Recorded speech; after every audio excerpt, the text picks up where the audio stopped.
برنامه سیاسی و تحلیلی دیدگاه.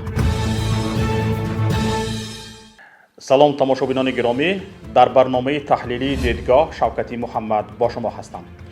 چند روز آخر در رسانه ها خبرهای نشر می شوند که در منطقه های گوناگون تاجیکستان لیمیت برق سر شده است.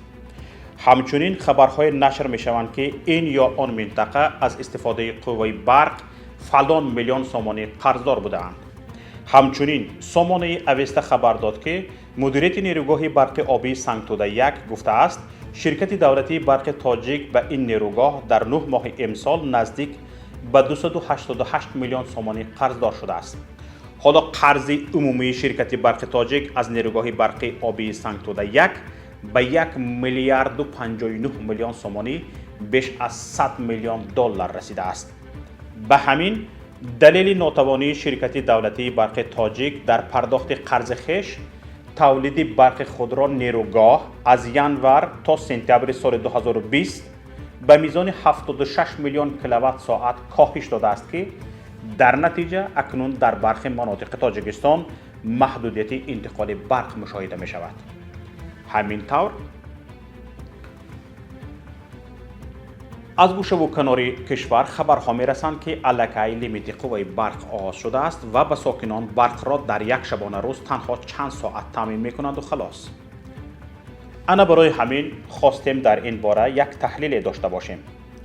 اما ضمن جستجوی معلومات به تحقیقات در سامانه انستیتوت انعکاس جنگ و صلح دست یافتیم که بررسی آن در برنامه امروزه دیدگاه از فایده خالی نیست. در تاجیکستان مشکلات خیلی جدی در تامین انرژی وجود دارد. همزمان کشور برای رشد گیدر انرژی تلاش می‌ورزد که آن باید به صادرکننده اساسی منطقوی نیروی برق تبدیل یابد. با وجود این مشکلات با تامینات داخلی با انرژی حل خود را نیافته است. بخش انرژی تاجیکستان در حالت دشوار قرار دارد. طبق توصیه انستیتوت‌های اقتصادی جهانی، مؤسسه دولتی برق تاجیک باید برای پوشانیدن خراجات خود تعرفه‌های برق را بلند بردارد و برای مبلغ گذاری اصلاحات انرژتیکی درآمد به دست آورد. اما اهالی کشور نمی‌توانند حق خدمت رسانی کمونالی را با نرخ بلند پرداخت کنند چون درآمد اقتصادی مردم پست است.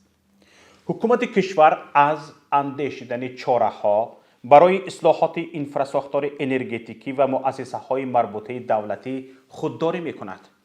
به جای این مقامات به صادرات نیروی برق به کشورهای همسایه دقت جدی می‌دهد و کوشش می‌کنند که بالاخره درآمد مالی به دست آورد. به جای آنکه در تاجیکستان کارخانه‌ها، کارگاه‌های استحصال ساخته شود و توسط نیروی برق آنها به کار درآورده شوند، تاجیکستان نیروی برق را به خارج صادر می کند. به نظر کارشناسان اصلاحات سیستم انرژتیکی تاجیکستان از نقطه نظر اقتصادی اهمیت اولین درجه دارد. در سال 2013 10% صاحبکاران کشور تأمینات نااستوار نیروی برق را عامل اساسی مانع تجارتشان نامیده بودند. در سال 2019 باشد حصه صاحبکارانی که از بی‌برقی اذیت میکشند تا 8.6% کاهش یافت. اما در حال حاضر تاجیکستان در رده‌بندی دسترسی به نیروی برق در بین 190 کشور جهان در جای 163 است. از جهت صفت تامینات نیروی برق باشد تاجیکستان در بین 140 کشور جهان جای 107 را اشغال میکند. ضررهای اقتصادی وابسته به تامینات بی‌صفت قوه برق در سال 2014 در تاجیکستان 3% مجموعی محصولات داخلی تقریباً 200 میلیون دلار ایالات متحده آمریکا را تشکیل میداد. حل این مشکلات برای اصلاحات انفراستراکچور و استحصالات سرمایه‌گذاری نظررس را طلب می‌کند. از جمله طبق حساب‌های برنامه همکاری منطقوی اقتصادی آسیای مرکزی در سال 2012 تاجیکستان برای انفراستراکچور با صفت و اصلاحات در بخش انرژتیک به 4 میلیارد دلار آمریکایی نیاز داشت. متاسفانه برای کشور به دست آوردن این مبلغ هنگفت غیر امکان است. شرکت هلدینگی برق تاجیک اکثر شبکه ها و ایستگاه های تولید برق را در اختیار دارد و آن را در سراسر تاجیکستان به استثنای ولایت مختار کوهستان بدخشان تقسیم می کند. اما با وجود مناپولیست بودن، قرض برق تاجیک در سال 2019 تقریبا 12.5 میلیارد سومانی معادل 1 میلیارد و 200 میلیون دلار را تشکیل داد که این 80% قرض کلی شرکت های دولتی در نزد وزارت مالیه را تشکیل می‌دهد. یعنی تمام کارخانه های دولتی، مؤسسه های دولتی بجز شرکت برق تاجیک از وزارت مالیه تنها 20% قرضدار هستند. 80% قرض را قرض برق تاجیک تشکیل می‌دهد.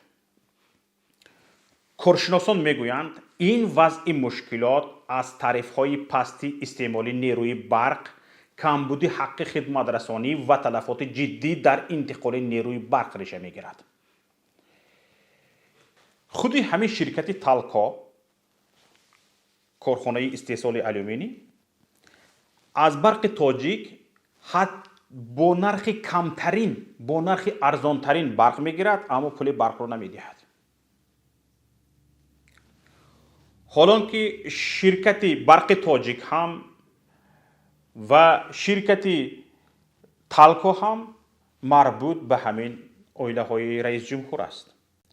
هر دو معاملات خوب ندارند، معاملات مالی خوب ندارند و این است که کشور را به یک ورطه مشکلات جدی مالی آورده رسانیدند. کی هاست مسئله تدریجاً بلند برداشتن تعرفه‌های نیروی برق در تاجیکستان گفتمان می شود، اما درآمد میانه سالانه به هر سری اهالی در تاجیکستان تقریباً $1000 را تشکیل می دهد که این نشان دهنده نهایت پست می باشد. افزایش تعرفه‌ها در بین اهالی احتمال دارد واکنش جدی منفی به بار می آورد. حتی اگر چنین قرار در هدفی در آینده بلند برداشتن صفتی نیکو احوالی را داشته باشد هم. از طرف دیگر عوض نرخنامه ها برای پوشانیدن خراجات تأمینات انرژی از جانب دانورهای خارجی هنگام دادن گرانت ها طلب کرده می شود.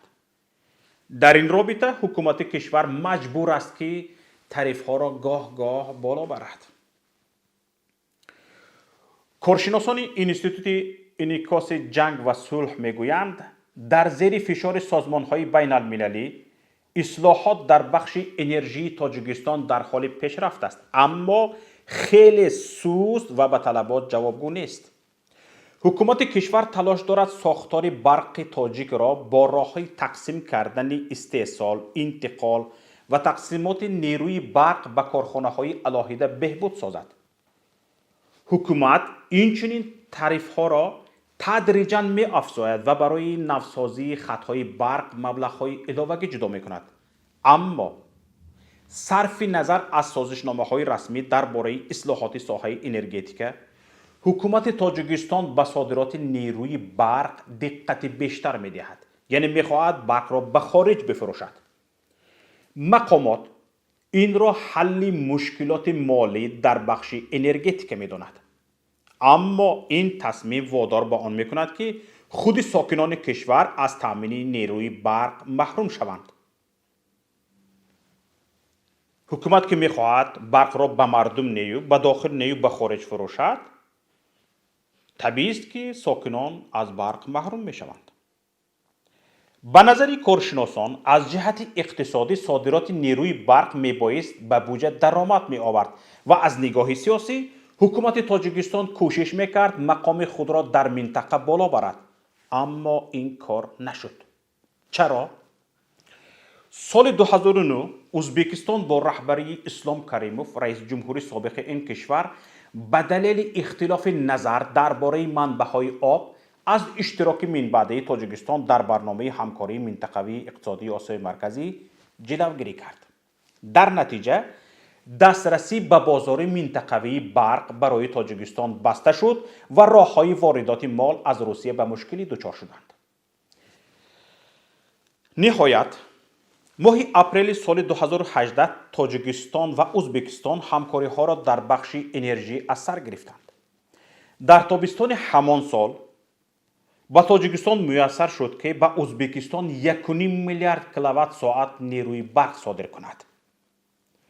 حالا کشورها در صدد تهیه یک پیمان هستند که به تاجیکستان امکان می‌دهد ازبکستان را برای تجارت انرژی با باقی مانده کشورهای آسیای مرکزی استفاده برد. اینچنین گفت و شنید عاید به لایحه 35 میلیون دلار ادامه دارد که هماهنگسازی شبکه‌های برقی تاجیکستان و ازبکستان را تقویت خواهد داد که پیاده شوی برنامه همکاری منطقوی اقتصادی آسیای مرکزی تقویت می‌بخشد. تاجیکستان اینچنین یک از شریکان اساسی لایحه کاسه 1000 میباشد که این به راه ماندن تجارت انرژتیکی با آسیای جنوبی میباشد. لایحه کاسه 1000 1 میلیارد دلار ارزش دارد و به تاجیکستان امکان میدهد که در صورت به انجام رسیدن لایحه از سال 2022 به پاکستان توسط افغانستان برق فروشد. برنامه همکاری منطقوی اقتصادی آسیای مرکزی و کاسه 1000 مستقیما با لایحه اساسی علاقمندند که توسط آن تاجیکستان امیدوار است به مرکز تجارتی برق آسیای مرکزی تبدیل یابد. تاجیکستان امید دارد که به این مقصدش نیروگاه برق آبی راغون با اقتدار 3600 مگاوات مساعدت میکند. انتظار می رود که نیروگاه برق آبی راغون تولید کل نیروی برق کشور را 2 برابر افزایش دهد و در نهایت تاجیکستان را همچون صادرکننده انرژتیک معرفی نماید. حکومت کشور برای نائل شدن به این هدف حالا پول را دریغ نمی دارد و از نرخ 4 میلیارد دلار نمی ترسد. قسم زیادی خراجات ساختمان را قرض ها می پوشانند. همین طریق این لایحه در بودجه کشور مثل یک سوراخی است که نصف مجموع محصولات داخلی تاجیکستان در حجم 7 میلیارد دلار را تشکیل می دهد. تنها در سالهای 2025-2027 از تاجیکستان طلب کرده می شود که پرداخت قرض 200 میلیون دلاری را پوشاند. همین طور امشب و روز حکومت تاجیکستان برای راغون سرمایه جستجو دارد. اما اینجا چند سوال به میان می آید که آیا نیروگاه برق آبی راغون تاجیکستانیان را خوشبخت می کند؟ آیا نیروگاه برق آبی راغون تاجیکستان را از دستنگری نجات می دهد؟ آیا واقعاً تاجیکستان به صادرکننده اساسی نیروی برق در منطقه تبدیل می یابد؟ این سوال هایی است که باید جوابش را کل مردم تاجیکستان دانند. پیش از همه باید گفت که با وجود گران بودن پروژه ساختمان نیروگاه برق آبی راغون، امید به راغون خطر دیگر نیز دارد. این را مانع کارشناسان میگویند. حالا کارشناسان تخمین میزنند که تا سال 2050 تاجیکستان نصف پریخ‌هایش را که از حساب آنها آبانبارهایش پر میشوند از دست میدهد. این هم در حالی است که 95% استحصال نیروی برق در تاجیکستان همیشه وابسته به دریاهایی می باشد که از حساب پریخ‌ها سیراب می شوند. تدریجاً از بین رفتن پریخ‌ها مجرای دریا را به طور نظررس کاهش می دهد که این روند جمع‌شوی آب را در آبانبارهای نیروگاه برقی مشکل می سازد. حالا ساختمان نیروگاه برق آبی راغون تا 15 سال دیگر دوام می کند. تا 15 سال دیگر. همانا با به اتمام رسیدن ساختمان کمشوی آب نیز به میان می آید. یادتان باشد خودی همین سال در ماه ایول به جای زیاد شدن جریان دریاها سطح آب در داخل آبانبار نیروگاه نورک نسبتاً به سال گذشته در همین دوره 17 متر کمتر شد. یادتان هست؟ سبب در آن بود که مجرای دریاهای وخش و پنج که نیروگاه نورک را با آب تامین میکنند 50% کاهش یافته است.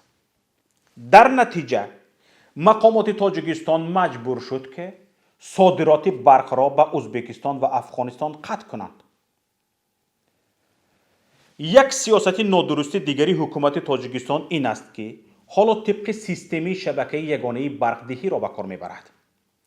این حالت میتواند در همه گونه صدمه، آفت طبیعی، زمین لرزه و حتی حمله تروریستی به عاقبت‌های جدی تکنیکی آورده رساند. کارشناسان اینستیتوت انعکاس جنگ و صلح میگویند که در مدت کوتاه برق اضافی تابستان برای نقش تاجیکستان در منطقه و دریافت مبلغ برای پرداخت منبعده قرض و اصلاحات سیستم انرژتیکی مهم است. اما در دراز مدت تنها به صادرات نیروی برق تکیه نباید کرد. یعنی به کشورهای خارج برق میفروشم و از آن حساب فایده میبرم گفته حکومت تاجیکستان امید نبندد. وضع نااستواری افغانستان به همکاری انرژتیکی تاجیکستان با آسیای جنوبی در دایره کسر هزار خلل میرساند. با پاکستان تاجیکستان نیروی برق را توسط افغانستان میبرد. وضع باشد در افغانستان نااستوار است و این تجارت تاجیکستان هم یک تجارت امید برنده نیست، آینده دار نیست تا اینکه در افغانستان شرایط معتدل شود. همه گونه وضع احتمالی بحثناک با ازبکستان نیست میتواند دوباره تاجیکستان را از شبکه یگانه برق کشورهای آسیای مرکزی جدا کند. کمترین مناسبت تاجیکستان اگر با ازبکستان سرد شود تاجیکستان با یک مشکلات جدی روبرو می شود. حتی اگر ازبکستان امروز شنیده ایستادیم که نیروی اتمی ساخته ایستاده است و ازبکستان را خیلی بی‌نیاز میکند از خریدن قوای برق، نیروی برق از تاجیکستان. بعد تاجیکستان چیکار میکند؟ آیا در این باره تاجیکستان یکون فکر و اندیشه دارد؟ این همه عامل ها نشان میدهند که آینده بخش انرژتیکی تاجیکستان باید با درآمدهای داخلی و انفراساختاری مستحکم انرژتیکی که به تاثیر تغییریابی اقلیم تاب آورده میتوانند علاقمند باشد. یعنی تاجیکستان باید به امید فروش برق به خارج نشده به ساختمان کارخانه و کارگاه های استحصالی دقت جدی دهد تا اندازه مستقلیت خود را حفظ کند. یعنی بخش انرژتیکی تاجیکستان باید با درآمدهای داخلی و انفراساختاری مستحکم انرژتیکی که به تاثیر تغییریابی اقلیم تاب آورده میتوانند علاقمند باشد. با اعتدال آمدن نظام مرزی با ازبکستان پس از وفات اسلام کریموف توانست راه را به واردات مواد غذایی از ازبکستان، قزاقستان و روسیه گشاید. این در نوبت خود باعث کاهش تورم نرخ‌های استعمالی از 7.3% در سال 2017 به 3.9% در سال 2018 گردید. کارشناسان اینستیتوت انعکاس جنگ و صلح به حکومت تاجیکستان توصیه می‌دهند که همین که وضع کرونا ویروس به اعتدال آمد و مرزها باز شدند مقامات باید تأثیر واردات معتدل مالها را به نرخ‌های ارزانتر استعمالی به نظر گیرند و همگرایی منطقوی تاجیکستان را ادامه دهند. توصیه می شود که تاجیکستان باید برنامه درازمدت ساختمان نیروگاه‌های برق آبی خرد را تهیه کند. گیدروانرژیتیکی خرد ارزانتر و به تغییریابی جریان دریاها کمتر وابستگی دارد.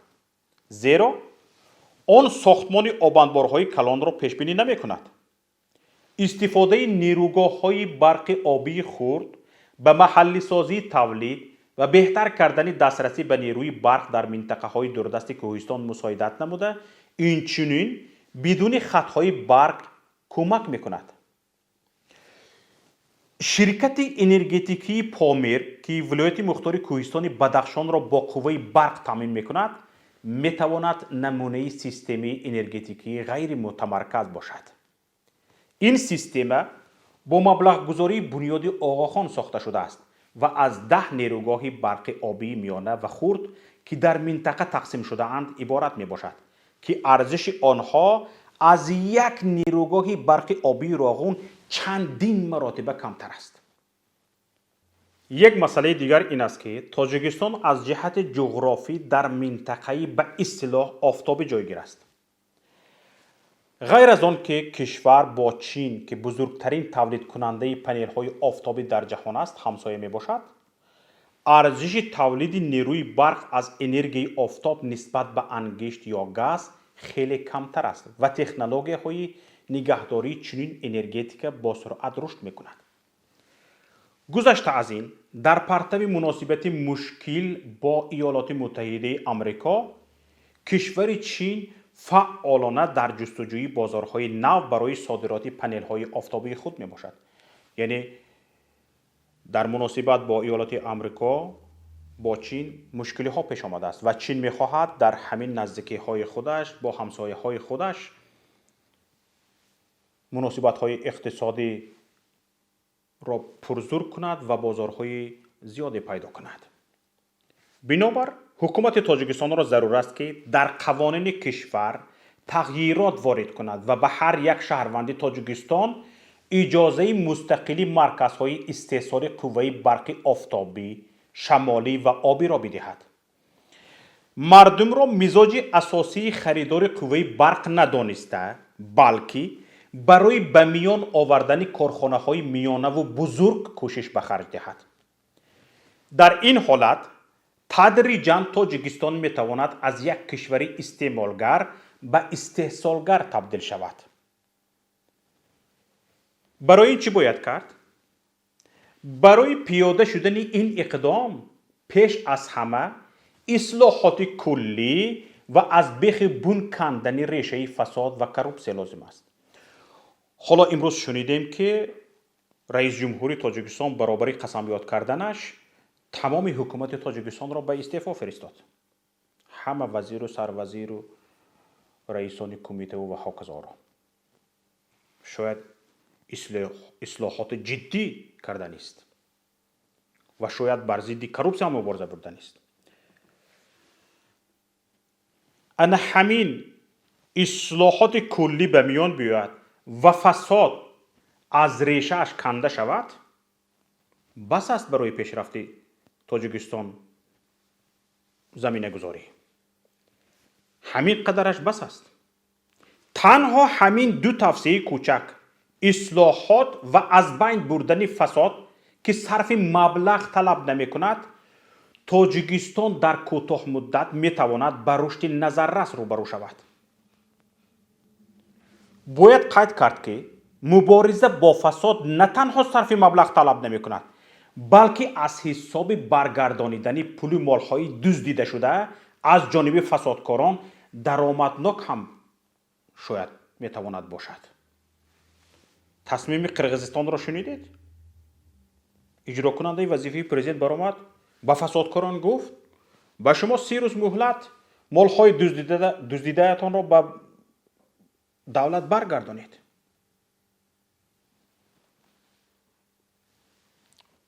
وقتی که اقدام شد، وقتی که تصمیم شد، دیگه همه کار شده نیست. تنها جرأت و اراده لازم است که ما پیش رویم. اینجا نهایت برنامه امروزه دیدگاه است. برای پیگیری بیشتر از برنامه‌های ما لطفاً به شبکه یوتیوبی پیام تیوی و کانال تلگرامی ما ابونه شوید. کسانی که این برنامه ما را از شبکه مخابراتی تپلیوس تماشا میکنید لطفاً نظرهایتان را توسط پیام فرستک‌های تلگرام، ایما، واتساپ و وایبر به رقم 49 15 16 46 15 947 فرستید.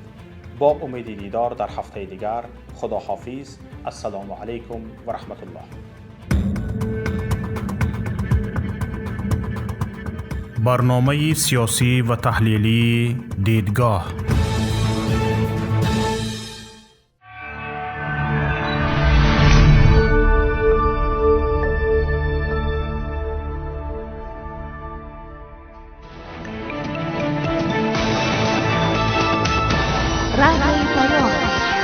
در فضای سیاست صدای جدید.